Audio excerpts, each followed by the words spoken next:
Les sujets du jour de la revue fiduciaire. Premier sujet de notre JT. Exposition à des agents chimiques CMR. Un décret du 4 avril 2024 a modifié la réglementation applicable aux risques chimiques, notamment en matière de traçabilité de l'exposition des travailleurs aux agents chimiques cancérogènes, mutagènes ou toxiques pour la reproduction, dits agents CMR.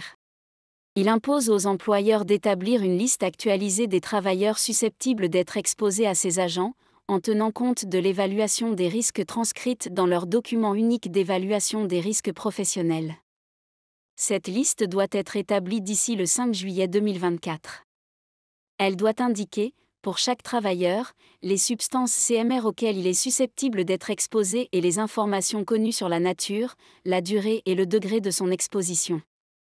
Elle est tenue à la disposition des salariés concernés et dans une version anonymisée à celle des travailleurs et du CSE.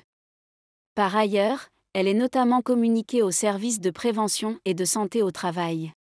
Le ministère du Travail a souligné que les employeurs peuvent s'appuyer sur plusieurs dispositifs de prévention et de traçabilité pour établir leur liste. Ils peuvent par exemple s'appuyer sur les résultats de l'évaluation des risques consignés dans leur DUERP ainsi que sur le document qu'ils adressent à la médecine du travail au titre du suivi individuel renforcé. Deuxième sujet de notre JT. Taxe sur les bureaux. La taxe sur les bureaux en Île-de-France et en région PACA est actuellement due, y compris lorsque ces bureaux font l'objet de travaux.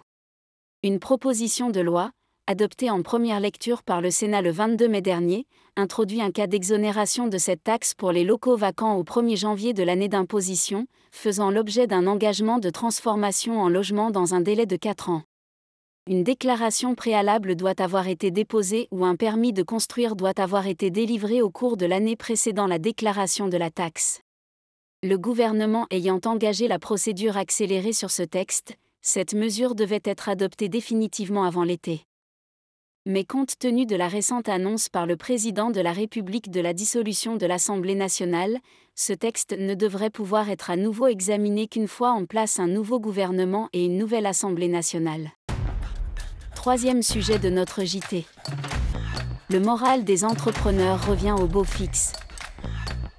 D'après le sondage réalisé par OpinionWay pour le réseau des chambres de commerce et d'industrie, CCI France, publié fin mai, et intitulé La grande consultation des entrepreneurs, le moral des chefs d'entreprise remonte. L'enquête réalisée entre le 25 avril et le 13 mai, auprès d'un peu plus de 1000 dirigeants d'entreprises comptant au moins un salarié, révèle un indicateur de l'optimisme des chefs d'entreprise en nette augmentation par rapport au mois d'avril, en hausse de 8 points, il atteint son plus haut niveau depuis août 2023. 73% sont confiants dans les perspectives de leur entreprise et 26% manifestent leur confiance dans l'économie française pour les 12 prochains mois, un chiffre en hausse de 6 points.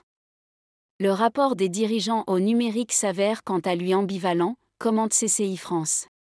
En effet, ils font peu appel aux startups, sans pour autant se désintéresser des solutions technologiques. Ainsi, un tiers des chefs d'entreprise sondés jugent qu'il n'y a pas suffisamment d'outils numériques made in France. 12% indiquent qu'ils travaillent avec des startups du secteur des nouvelles technologies au moins ponctuellement, et 6% supplémentaires envisagent d'y avoir recours. Moins d'un quart se fait accompagner pour découvrir des solutions technologiques innovantes susceptibles de leur être utiles. Pour près des 3/4, la labellisation ou la certification entre en ligne de compte dans le choix d'un prestataire. Dans le détail, pour 41%, c'est un critère important et pour 19% un critère essentiel. Note de la rédaction, ce sondage ayant été mené avant l'annonce de dissolution de l'Assemblée nationale par le président de la République, d'autres futurs sondages pourraient venir compléter ces résultats.